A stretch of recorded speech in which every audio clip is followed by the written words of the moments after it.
بسم اللہ والصلاۃ والسلام علی رسول اللہ۔ ایک سوال ہمارے پاس ہے کہ جب فرض نماز سے فارغ ہوتے ہیں تو اس کے بعد کچھ لوگ ہیں وہ سر پر دایاں ہاتھ رکھ کر دعا پڑھتے ہیں، تو کیا یہ دعا حدیث سے ثابت ہے؟ بالکل حدیث سے ثابت ہے۔ المعجم الاوسط طبرانی میں یہ روایت موجود ہے کہ جب نبی کریم علیہ الصلوۃ والسلام نماز سے فارغ ہوتے تو اپنے سر مبارک پر دایاں ہاتھ رکھ کر یہ دعا پڑھتے تھے، بسم اللہ الذی لا الہ الا هو الرحمن الرحیم اللہم ذھب عنا الہم والحزن۔ تو یہ دعا پڑھ سکتے ہیں، کوئی حرج نہیں ہے۔ تو یہ دعا پڑھنا کوئی فرض واجب نہیں ہے، یہ سنت ہے، بالکل پڑھ سکتے ہیں۔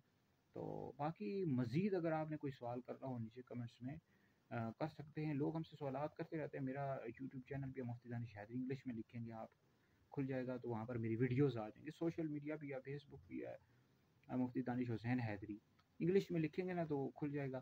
اور کوئی سوال کرنا واٹس ایپ بھی کر سکتے ہیں، اور دیگر ایپس پر بھی ہماری ویڈیوز، میرے فتاوی جات، ہمارا حیدری دارالفتاء اہل سنت بھی الحمدللہ لوگ ہم سے سوالات پوچھتے ہیں، فتاوی جات لیتے رہتے ہیں۔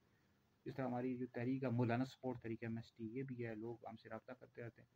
تو علماء کی سپورٹ کے لیے ہم نے تحریک بنائی، آپ لوگ بھی ہمارا ساتھ دیں۔